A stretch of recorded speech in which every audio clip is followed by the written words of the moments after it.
करूंगी मैं। अच्छा जी, किडनी डिसऑर्डर्स और उसके साथ laboratory investigations and renal function test.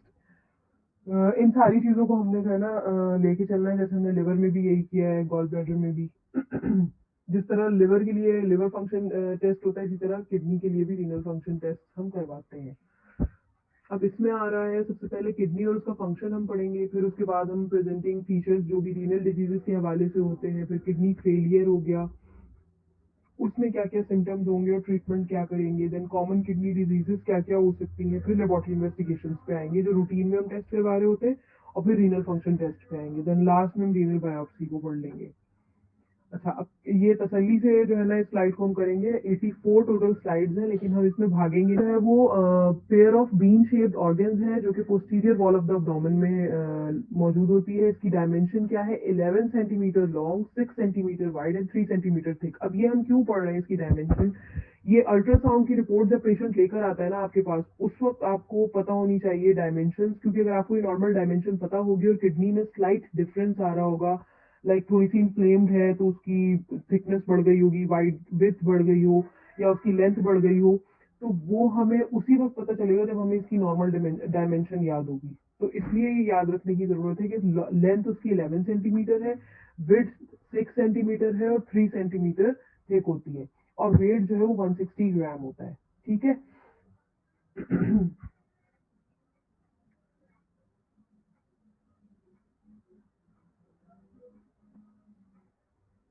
Then kidney का जो है वो फंक्शनल, एक तो किडनी का जो फंक्शनल यूनिट है वो नेफ्रॉन है। नेफ्रॉन में फिर ट्यूब्यूल्स होते हैं और ग्लोमेरुलस होते हैं। देन उसके बाद अब ये आपका बोमेंस कैप्सूल, सारा जो इलेक्ट्रोलाइट का जो एक्सचेंज हो रहा होता है, और साथ में एल्डोस्टेरॉन इस पे काम कर रहा होता है, एडीएच काम कर रहा होता है, ये सारी जो है वो फिजियोलॉजी में आप पढ़ भी चुके हैं, लेकिन रिपीट कर लें कि जैसे आपका बोमेंस कैप्सूल है, ग्लोमेरुलर में जितना भी आपका कॉन्वोलेट वेसल्स का जो जहाँ पे आर्टीरियोज और वेन्यूल्स दोनों मौजूद है, ठीक, इसमें सोडियम वाटर का इनफ्लक्स ईफ्लक्स हो रहा होता है इन टिब्यूल्स में, प्रॉक्सिमल टिब्यूल्स और डिस्टल टिब्यूल्स में, साथ में पोटेशियम भी इसमें जो है ना ऐड होता है।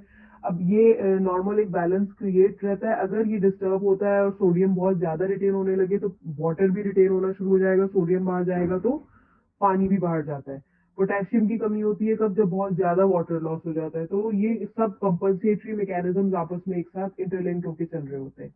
अमीनो एसिड्स, ग्लूकोज भी साथ साथ चल रहे होते हैं, जैसे ग्लूकोज अगर बहुत ज्यादा लॉस होने लगे तो यूरिन में ग्लूकोज आने लगता है, तो डायबिटीज की तरफ जा रहा है पेशेंट। इसी तरह अगर amino acid in proximal tubule से बहुत ज्यादा जो है वो निकल के कलेक्टिव ट्यूब्यूल के थ्रू किडनी से यूरिन से बाहर निकलने लग जाए तो एडिमा होना शुरू हो जाता है बॉडी में। ठीक है। एल्डोस्टेरॉन और एडीएच का इफेक्ट क्या है कि ये रेगुलेट कर रहे हैं पोटेशियम और सोडियम के इनफ्लक्स और रिफ्लक्स को, और साथ में जो है वो ब्लड प्रेशर कंट्रोल करने में भी हेल्प कर रहे हैं, क्योंकि जितना ज्यादा सोडियम रिटेन होगा पानी भी उतना रुकेगा, साथ में जो है वो बीपी हाई की तरफ भी लेके जाता है जब सोडियम रिटेन रहता है। अच्छा जी, देन उसके बाद फंक्शंस ऑफ किडनी में क्या है कि ये बॉडी से वेस्ट को रिमूव करता है, जो एक्सेस वाटर होता है बॉडी में उसको रेगुलेट करता है, रिमूव करता है। जैसे हम कहते हैं ना, एक्सरसाइज कोई स्टार्ट करता है शुरू शुरू में तो फौरन से 2 किलो या 3 किलो वजन गिर जाता है, तो कहते हैं कि वाटर वेट चला गया। तो बेसिकली वो यही होता है कि बॉडी मोबिलाइज होती है, और जितना भी बॉडी में जो इंटरस्टिशियल स्पेसेस में या और जगहों पे वाटर फिल होना शुरू हो जाता है ना, हमारी बॉडी पे स्टेग्नेशन होना शुरू हो जाती है, इसी यही ये सोडियम के रिटेन होने की वजह से, तो वो चीज पे निकल जाती है, तो वो वाटर वेट हमारा चला जाता है। तो ये एक्सेस वाटर को ये किडनी ही निकालती है। Then regulation of fluid, electrolyte and acid base balance कर रहा होता है।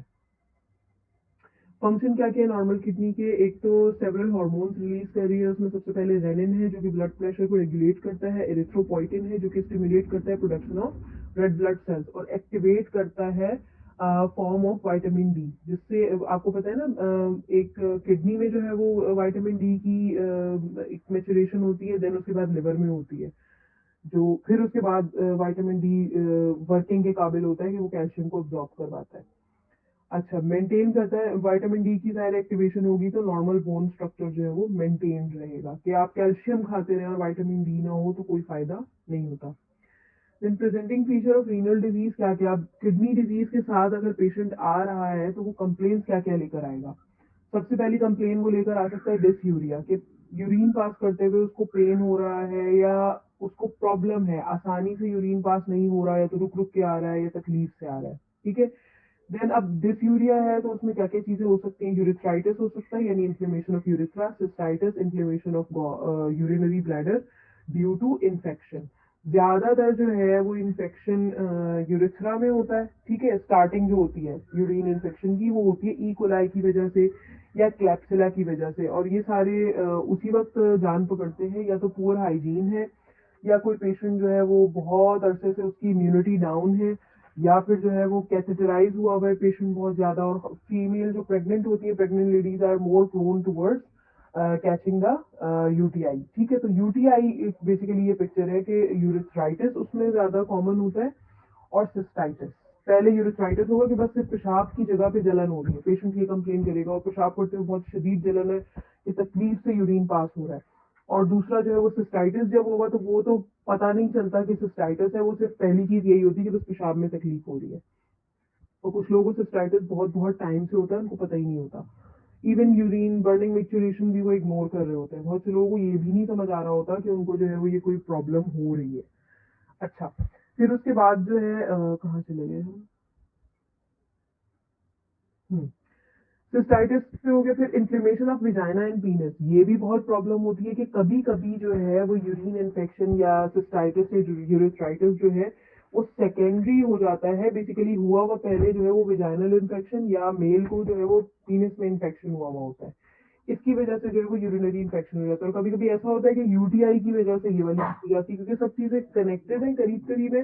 तो जरा सा भी फ्लोरा, जो नॉर्मल बैक्टीरियल फ्लोरा है, वो डिस्टर्ब होता है तो ये दोनों जगहों पे इन्फेक्शन कॉज कर सकता है। और फिर एक चीज ये भी होती है कि अगर जब यूरिन सॉरी जब स्टूल पास करते हैं और वॉश करते हैं ना, तो अगर प्रॉपर तरीके से वॉश नहीं किया है और जब आपने स्टूल पास किया और वही वाला हाथ दोबारा से जो है वो यूरिथ्रल एरिया पे लग गया है, तो फीमेल्स में बहुत ज्यादा चांसेस होते हैं कि ई कोलाई जो स्टूल में पास होता है उसकी वजह से यूरिन इन्फेक्शन हो जाए। अगर बार बार यही प्रैक्टिस रहे तो ये कॉमन होता है। देन पॉलीयूरिया एंड नॉक्ट्यूरिया, पॉलीयूरिया के बहुत ज्यादा यूरिन आता है, नॉक्ट्यूरिया रात में यूरिन आता है।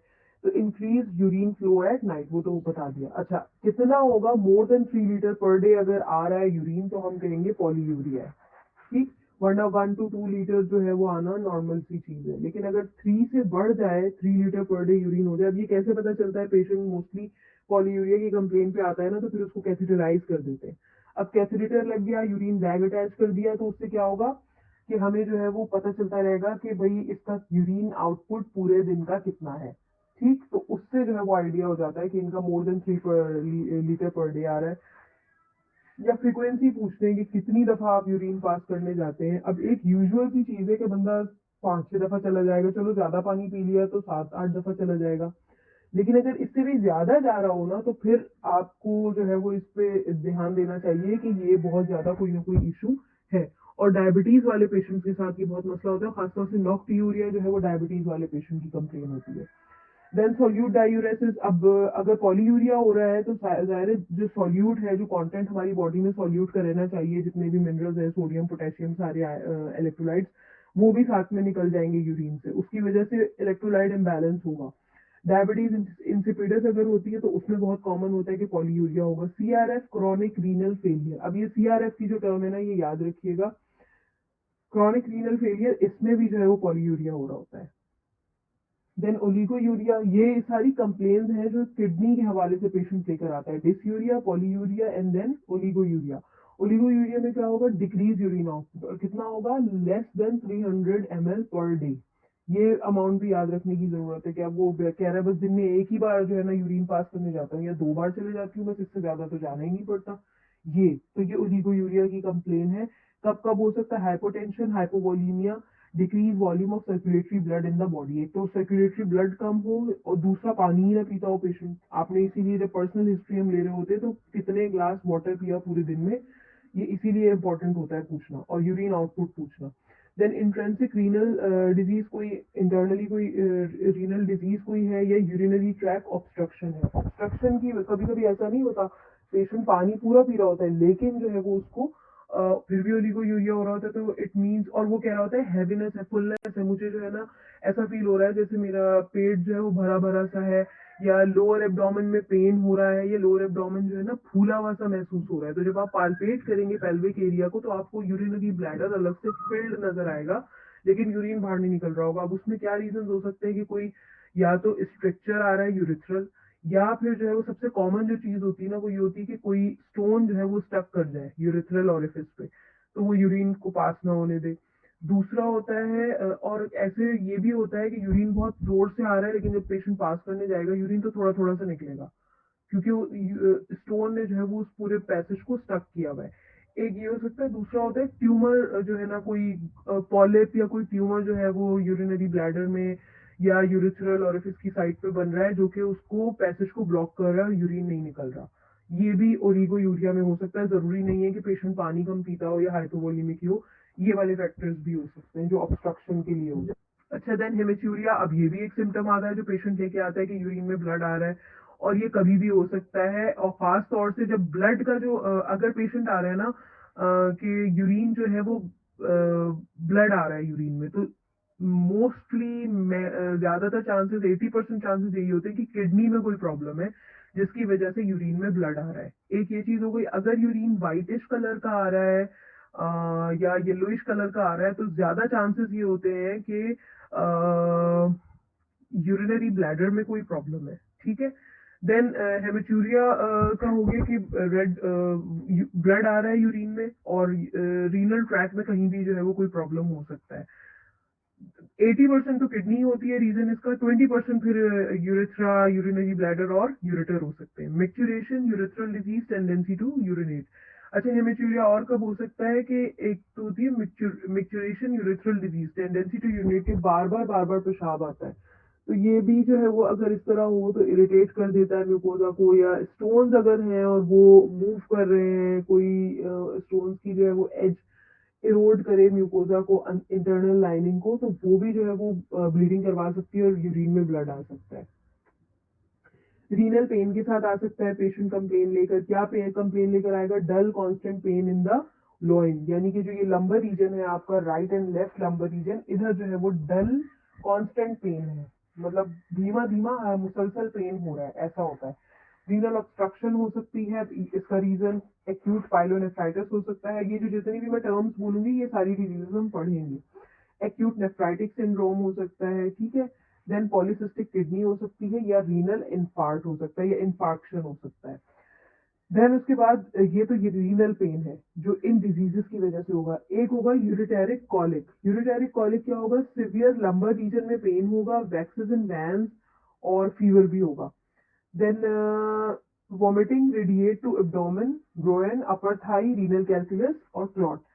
या तो ये जब यूरिटेरिक कॉलिक होगा ना, तो पेशेंट का जो पेन होगा वो लंबर रीजन से रेडिएट करेगा एब्डोमेन की तरफ, और साथ में ग्रोइन्स की तरफ, यानी जो आपका लोअर पेल्विस का रीजन है वहां पे, अपर थाई की तरफ रेडिएट करेगा। पेशेंट को वॉमिटिंग भी हो सकती है, फीवर भी हो सकता है। देन रीनल कैलकुलस की वजह से भी जो है वो यूरिटेरिक कॉलिक हो सकता है, या कोई क्लॉट हो, कोई पॉलिप हो, कोई आउटग्रोथ अंदर हो रही हो, उसकी वजह से भी जो है वो ये चीज हो सकती है। वैक्सीज एंड वैन्स, एक मिनट में सर्च कर रही हूँ, मैं बताती हूँ आपको। वैक्सेस एंड बैंड है undergo alternate increase and decrease, कि कोई चीज मुसलसल बढ़ना कम होना। और मेडिकली इस टर्म को ऐसे डिस्क्राइब किया जाता है कि condition that causes a patient's mental status to shift back and forth. Caregivers often think of it when their family member seems not themselves, either in hospital। अच्छा, इसका मतलब ये है कि कोई चीज मुसलसल बढ़ना कम होना। कि यूरिटेरिक कॉलिक में क्या होगा, एक पल को लगेगा बहुत शदीद पेन हो रहा है, और फिर एकदम से जो है ना लगेगा बिल्कुल पेन नहीं है। ये होता है, मेरे साथ हुआ था ये, शायद मैंने पता नहीं जिक्र किया था, एक किडनी पेन मुझे हुआ था और कोई स्टोन्स नहीं थे, जस्ट इन्फ्लेमेशन थी। वो इतना सिवियर पेन था कि ना बैठे हुए सुकून आता है ना लेट के सुकून आता है, और मतलब रोलिंग ऑन बेड, ये वाली कंडीशन होती है किडनी पेशेंट जब पेन वाली जो होती है। और फिर उसके बाद जब इंजेक्शन लगता था तो सुकून हो जाता था, लेकिन दिन में कभी कभी ऐसा भी एक टाइम आता था जब इंजेक्शन का असर खत्म हो चुका होता था और मैं तड़प रही होती थी फिर दोबारा से। तो उसमें जो है यही वाली कंडीशन होती थी, कभी बहुत शदीद पेन होगा और कभी एकदम लगेगा कि जैसे पेन सबसाइड हो गया है। लेकिन ये यूरिटेरिक कॉलिक में जो है वो हो रहा है।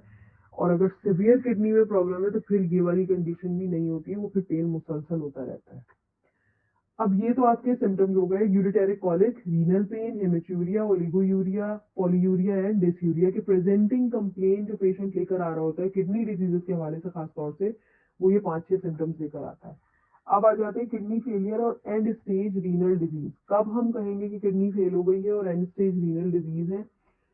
जब किडनी अपना फंक्शन प्रॉपरली जो कर रही है वो फंक्शन छोड़ दे, फिल्ट्रेशन जो वो कर रही है, जो जितना भी urea, creatinine, uric acid body से बाहर निकाल रही है वो छोड़ दे निकालना, बॉडी के अंदर उसका जो है वो एक्यूमुलेशन होना शुरू हो जाए, सोडियम इलेक्ट्रोलाइट और जितनी भी चीजें हैं उनका बैलेंस होना जो है ना खत्म हो जाए, जो भी हमारा सारे सिस्टम्स चल रहे हैं, तो तब हम कहेंगे कि किडनी ने अपना फंक्शन करना छोड़ दिया है। वही आ गया resulting in the accumulation of waste products and toxic material. अब ये क्या होता है कि may cause permanent and irreversible damage to body cells, tissues and organs. अब जब भी कोई वेस्ट प्रोडक्ट बॉडी में मुसलसल एक्यूमुलेट होता रहेगा तो वो जाहिर है बॉडी के सेल्स में ही जाके रुकेगा ना कहीं ना कहीं, तो वो इरिवर्सिबल डैमेज करता है जिसको आप रिवर्स भी नहीं कर सकते। अब वो बॉडी सेल्स में भी करेगा, टिश्यूज में भी करेगा, ऑर्गन्स में भी करेगा। और kidneys that function less than 20% of required capacity, हम कितनी मतलब परसेंटेज पे कहेंगे कि किडनी अब काम करना छोड़ चुकी है, कि अगर 20% से कम फंक्शन करना शुरू कर दे जितनी उसकी कैपेसिटी थी, रिक्वायर्ड उसका काम था कि ये इतना काम करेगी, तब हम कहेंगे कि रीनल फेलियर की तरफ जा रहा है या ESRD हो रहा है, एंड स्टेज रीनल डिजीज पे है पेशेंट। इसमें हमें रीनल रिप्लेसमेंट थेरेपी करने की जरूरत होती है। रिस्क फैक्टर क्या क्या हो सकते हैं जब एंड स्टेज रीनल डिजीज होती है? कि क्रॉनिक कोई डिजीज चल रही थी, अब या तो उसका ट्रीटमेंट हो रहा था, ठीक नहीं हो रहा था, या ट्रीटमेंट हुआ ही नहीं।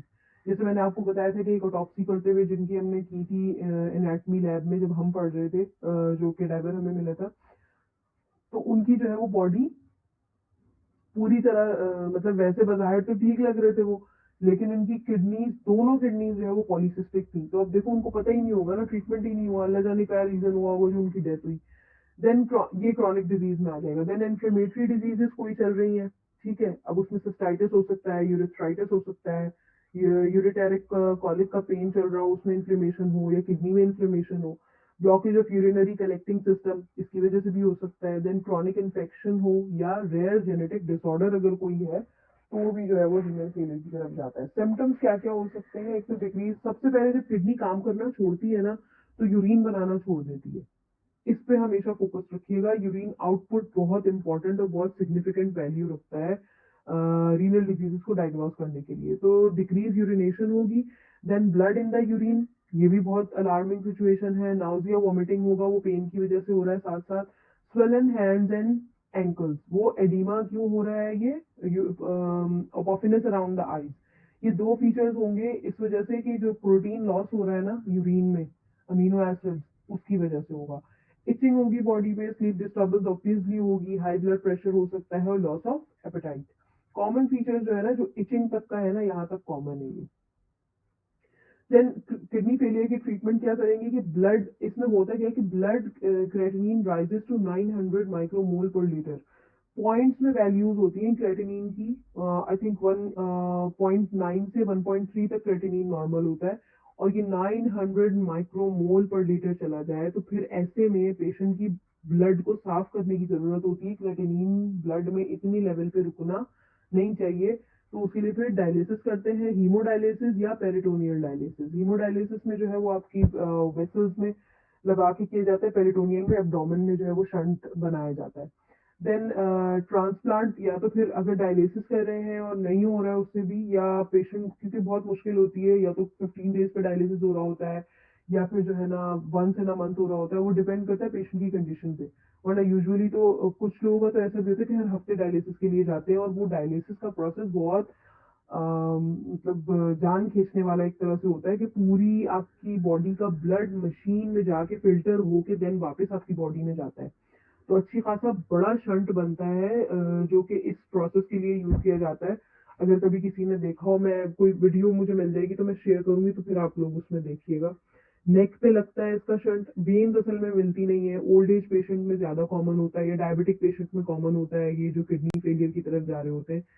तो नेक पे लगता है, जो जो भी बड़ी वेसल्स है ना, हाथ में हो, पाँव में हो, नेक पे हो गई, चेस्ट पे हो गई, तो इधर लगाते हैं। देन उसके बाद फिर पेरिटोनियल या फिर एब्डोमिनल करते हैं। और अगर ये सब भी नहीं ठीक करे तो फिर हम ट्रांसप्लांट, अगर मिल जाता है लकीली कुछ लोगों को किडनी और टिश्यू मैच कर जाता है, सारी चीजें हो जाती है, तो फिर जो है वो बेस्ट ट्रीटमेंट ये होता है कि किडनी ट्रांसप्लांट कर दें। Hemodialysis क्या है? A process by which excess waste products and water are removed from the blood. जितना भी वेस्ट प्रोडक्ट है उसको बॉडी से निकालना होता है, और इसमें जो है वो access to the patient's blood stream and the use of a haemodialysis machine.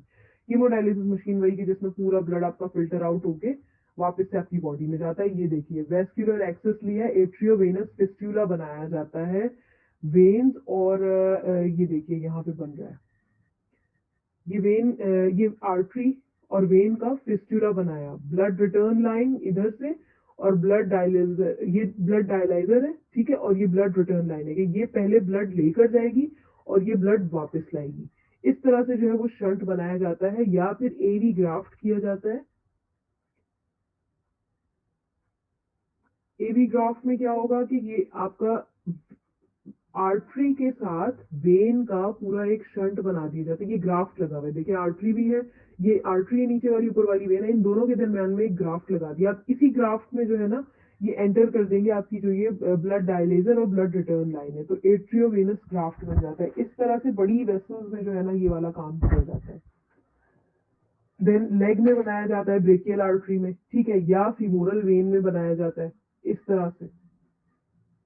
Then haemodialysis में होता क्या है कि आपका ये पंप है, ये आपकी ये बन गया ब्लड रिमूव फॉर क्लिनजिंग। अब यहाँ से जा रहा है ब्लड, एक प्रेशर यहाँ आर्टीरियल प्रेशर मॉनिटर किया जा रहा होता है मुसलसल, देन ब्लड पंप से होते हुए heparin pump to prevent clotting. अब ब्लड जाहिर है यहाँ से लेके यहाँ तक जा रहा है तो क्लॉट होने का भी तो खतरा है ना, तो हेपरिन पंप लगा हुआ होता है, सिरिंज से अटैच होता है, जो कि क्लॉटिंग को रोकता है कि ब्लड क्लॉट ना हो। Then dialyser inflow pressure monitor, और यहाँ पे प्रेशर मॉनिटर हो रहा है कि ऐसा ना हो कि पूरा बॉडी जितना तेजी से ब्लड खींच रहे हैं उतनी ही प्रेशर से वापस भी आना चाहिए, वरना पेशेंट शॉक में जा सकता है। तो इसीलिए ये बार बार प्रेशर को मॉनिटर किया जा रहा है कि कितने प्रेशर से ब्लड आ रहा है और कितने प्रेशर से वापस जाएगा। देन डायलेजर, ये फिल्टर यहाँ लगा हुआ है, इसमें सारा जो इम्प्योर, जो भी नॉन नीडेड केमिकल्स हैं, जो इम्प्योरिटीज है, वो सारी यहाँ रह जाएंगी। देन उसके बाद डायलाइजर में रह जाएंगी। देन उसके बाद एयर डिटेक्टर क्लैंप, और उसके बाद वेनस प्रेशर मॉनिटर, यहाँ वेनस प्रेशर के कितने प्रेशर से वापस जाएगा। और एयर ट्रैप एंड, जो एयर अगर बन गई है, क्योंकि यहाँ जब डायलाइजर में डायलाइज होता है ब्लड, तो एयर भी ट्रैप होती है, देखिए आप यहाँ इनलेट और आउटलेट है ना, इसकी वजह से। देन एयर के प्रेशर को मेंटेन करते हुए तो क्लीन ब्लड बॉडी में वापस जाता है। 3 times a week on alternate days for 3 to 5 or more hours each visit। 3 से 5 घंटे तो कहीं नहीं गए, ये तो फैक्ट बात है, और इतनी फ्रीक्वेंसी पे भी किया जाता है कि 3 times a week, यानी हर ऑल्टरनेट डे पे जो है वो डायलिसिस हो रहा होता है, ठीक। फिर wash out syndrome. Wash out syndrome में क्या होता है, हीमोडायलिसिस के बाद पेशेंट की ये फीलिंग्स होती है कि एक तो वीक फील करेगा, ट्रेम्युलस होगा, एक्सट्रीम फटीग होगी, कपकपाहट सी होगी। सिंड्रोम में begin towards the end of the treatment और मिनट्स फॉलोइंग द ट्रीटमेंट। जब एंड हो रहा होगा ना हीमोडायलिसिस, उस वक्त पेशेंट ये कंप्लेन कर सकता है, या कुछ मिनट्स बाद ये कहेगा कि मुझे इस तरह की फीलिंग आ रही है, कि मुझे वीक फील हो रहा है, चक्कर से आ रहे हैं, थकान सी महसूस हो रही है। 30 मिनट्स तक ये रह सकता है इसके इफेक्ट्स, या 12 to 14 आवर्स रह सकते हैं इन डिसिपेटिंग फॉर्म, कभी कभी रहेगा, कभी खत्म हो जाएगा, ठीक है।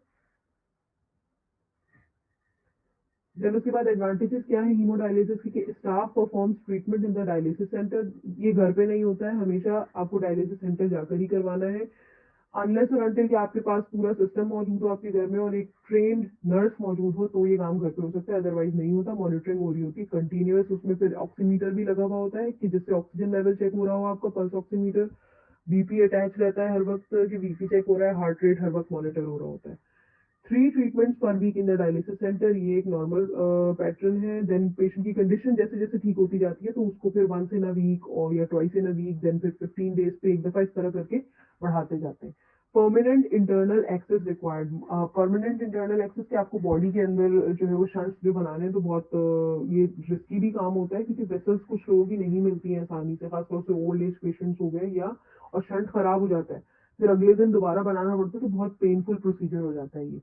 Regular contact with people in the centre, और जो लोग सेंटर में है जो हीमोडायलिसिस, उनके साथ कांटेक्ट में रहना जरूरी होता है, जिनकी फैमिली के बंदे को डायलिसिस के लिए जाना होता है, क्योंकि कभी भी कंडीशन खराब होती है, सांस रुकने लगता है, ब्रीदिंग में प्रॉब्लम आने लगती है, जब बहुत ज्यादा जो है वो इम्प्योरिटीज ब्लड में बढ़ना शुरू हो जाती है, किडनी क्लियर नहीं कर रही होती है। डिसएडवांटेज क्या है, एक तो ट्रैवल करना डायलिसिस सेंटर तक, और पेशेंट पहले ही बीमार है तो कोशिश करनी चाहिए कि नियर बाय जगह पे जो वो डायलिसिस सेंटर वहां जाया जाए। ट्रीटमेंट स्केड्यूल बहुत फिक्स है, आप डिले नहीं कर सकते कि जिस वक्त बुलाया है, जिस दिन बुलाया है उस दिन जाना ही जाना है। Two needle sticks for each treatment, tie on to a machine and can not move about during treatment. और इतना शंट की जो बना हुआ होता है ना, तो मूव नहीं कर सकता है पेशेंट, जितनी देर वो चलती रहेगी ट्रीटमेंट वो रुका रहेगा। और टू नीडल स्टिक्स होती है, मतलब वो काफी मोटी थिक स्टिक होती है, अगर कभी किसी ने देखा हो। मैंने ऐसे देखा है कि मेरी दादी का डायलिसिस हुआ था बिल्कुल एंड टाइम पे, तो उनकी तो बेचारी की वेसल्स ही हाथ में बनाया खराब हो गया। देन उसके बाद जो है वो एब्डोमेन में भी लोगों ने बनाने की कोशिश की थी, वो भी नहीं सही चला। फिर नेक में उन्होंने जो है ना लगा दिया था कैरोटिड आर्टरी में, तो वो भी एक टाइम आया था खत्म हो गया था, वो बचता नहीं है फिर, क्योंकि वेसल्स ही नहीं होती है। 90 प्लस एज थी उनकी माशाल्लाह। देन उसके बाद diet and fluid intake restriction. Fluid जो है वो एक कैप होता है ना, डायलिसिस वाला पेशेंट एक कैप फ्लूइड पी सकता है, ये इतना बस कि उसकी ओरल कैविटी मॉइस्ट हो जाए, फ्लूइड अलाउ नहीं होता है। कंडीशन बेहतर होती है तो जाके जो है वो उनको 2 स्पून 3 स्पून या हाफ ग्लास इस तरह करके देते हैं, मतलब भर के, मुंह भर के या पेट भर के पानी नहीं पी सकते ये patients.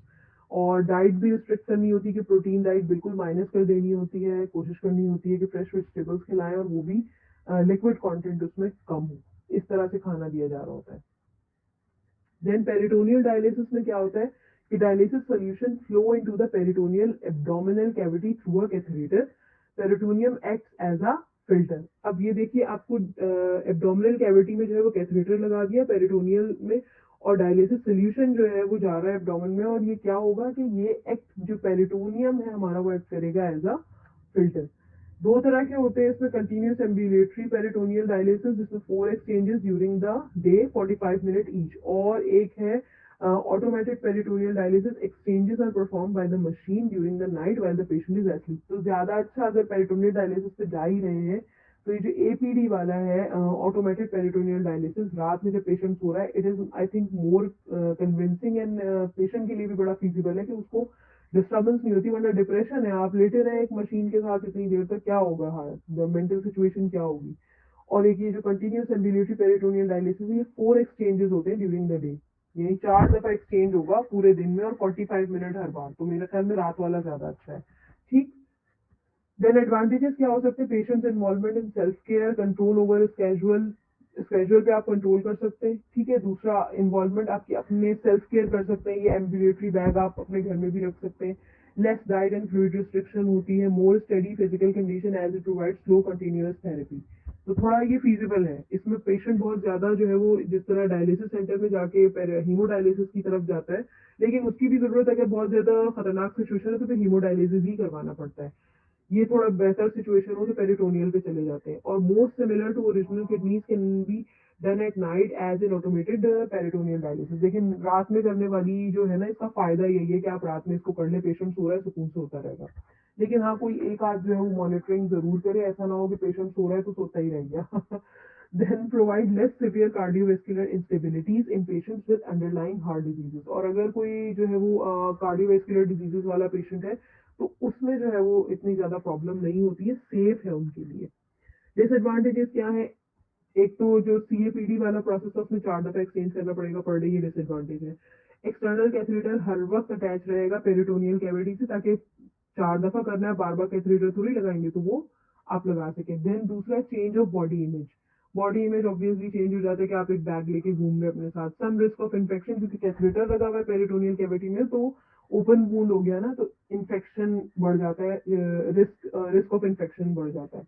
Then on automated peritoneal dialysis one will be tie on to a machine in the night. और रात में जो है वो जब पेशेंट मशीन से टाई हुआ हुआ है एपीडी वाली कंडीशन में, तो उसमें क्या होगा कि पेशेंट मूव नहीं कर सकता, पूरी रात मशीन से टाई है, ये एक है। लेकिन मुझे नहीं लगता इतना, सो जाता है बंदा तो फिर इतना नहीं होता ध्यान। Then storage space is needed for supplies. और घर में आपको एक प्रॉपर जगह चाहिए होगी जब आप फिर किडनी ट्रांसप्लांट की तरफ आते हैं कि अगर हीमोडायलिसिस और पेरिटोनियल डायलिसिस दोनों ही काम नहीं करते, तो किडनी जो है वो ट्रांसप्लांट की तरफ आते हैं कि किडनी फ्रॉम इधर कोई, या तो लिविंग बीइंग हो, जैसे कि लोग किडनी डोनेट कर देते हैं, या फिर और जो ब्रेन डेड पर्सन होते हैं जो कि अभी डेथ हुई है, तो फौरन से जो है ना किडनी, अगर वो हेल्दी पर्सन था तो किडनी रिमूव करके surgically placed into the kidney failure patient, अगर टिश्यू मैच हो जाए तो ये भी किया जा सकता है। Not all kidney failure patients are फिक्स टू अंडरगो ट्रांसप्लांटेशन। अब सारे ही के सारे किडनी फेलियर पेशेंट्स जो है वो नहीं होते इस काबिल कि उनका जो है वो ट्रांसप्लांट किया जा सके, तो मेडिकेशन दी जा रही होती है to suppress their immunity given to for the transplant may worsen their general health. Normally जब ट्रांसप्लांट करते हैं ना तो इम्यूनिटी को सप्रेस करने की मेडिकेशन दी जाती हैं ताकि किडनी जो हमने दूसरे जिस्म से उठा के इंसान के अंदर लगाई है वो उसके खिलाफ काम करना ना शुरू कर दे। तो वो काम कौन करता है किसी चीज के खिलाफ, मतलब एंटीबॉडीज, एंटीजन, ये सारी चीजें, तो इम्यूनिटी को सप्रेस करने की मेडिकेशन दी जाती है। अब कोई पेशेंट पहले ही बहुत ज्यादा बीमार था और हमने उसको इम्यूनिटी सप्रेस करने की मेडिकेशन भी दे दी तो जनरल हेल्थ को और ज्यादा खराब करेगी। तो ट्रांसप्लांट ऐसे पेशेंट्स को सूट नहीं करता है। तो बहुत सारी चीजें ट्रांसप्लांट में देखनी होती है। Transplant is not an easy piece of cake, मतलब ये एक पीस ऑफ केक वाली चीज नहीं है, बहुत मुश्किल होता है। ठीक है, देन एडवांटेजेस क्या क्या है अगर किडनी ट्रांसप्लांट किसी को सूट कर जाता है। तो absence of need for frequent dialysis treatment की तरफ नहीं जाना पड़ता। बेटर क्वालिटी लाइफ हो जाती है, बेटर हेल्थ होती है, मेडिकल कॉस्ट जो है वो रिड्यूस हो जाती है आफ्टर फर्स्ट ईयर। 1 साल तक जरा एहतियात करनी पड़ती है, देन उसके बाद जो है वो काफी बेहतर हो जाती है कंडीशन। डाइट और फ्लूइड इनटेक की रिस्ट्रिक्शन खत्म हो जाती है और provide less severe cardiovascular instabilities and patients with underlying heart disease. और जिन पेशेंट्स को हार्ट डिजीज होती है तो उनके हार्ट के प्रॉब्लम जो रिस्क पे आ जाते हैं वो कि हार्ट डिजीजेस भी बहुत ज्यादा बढ़ सकती हैं, वो भी कम हो जाती हैं। देन डिसएडवांटेजेस क्या हो सकते हैं? Need for frequent physician visit. एक तो जाहिर है 1 साल तक जो है वो ध्यान रखना होता है, तो फ्रीक्वेंट फिजिशियन विजिट करने पड़ते हैं। सर्जरी के बाद जो है वो कुछ पेन डिस्कम्फर्ट होता है। देन उसके बाद रिस्क ऑफ ट्रांसप्लांट रिजेक्शन, सबसे बड़ा जो रिस्क होता है ना, ये डिसएडवांटेज होता है किडनी ट्रांसप्लांट में, रिस्क ऑफ ट्रांसप्लांट रिजेक्शन की बॉडी अगर रिजेक्ट कर दे। इसीलिए इम्यूनिटी को सप्रेस करने की मेडिकेशन दी जा रही होती है ताकि जो है वो इम्यूनिटी डाउन रहे और ये जो रिजेक्शन वाला जो प्रोसेस है ये निकल जाए, बॉडी उस चीज के साथ, नई चीज के साथ यूज टू हो जाए और ट्रांसप्लांट फेल ना हो। देन प्रोन टू इन्फेक्शन, जाहिर है इतना बड़ा सर्जरी होती है और फिर उसके बाद इम्यूनिटी भी डाउन कर दी है हमने ट्रांसप्लांट लगा के और मेडिकेशन देके, तो इन्फेक्शन जो है वो बढ़ने के चांसेस हो जाते हैं। Then on life long medication. और फिर उसके बाद एक थोड़ा सा किडनी ट्रांसप्लांट का डिसएडवांटेज होता है कि लाइफ लॉन्ग जो है वो मेडिकेशन पे आ जाता है पेशेंट, कुछ ना कुछ मेडिकेशन खानी पड़ती है। अब आ जाते हैं कॉमन किडनी डिजीज पे। तो ये वाला टॉपिक हम आज का यहीं तक रखते हैं।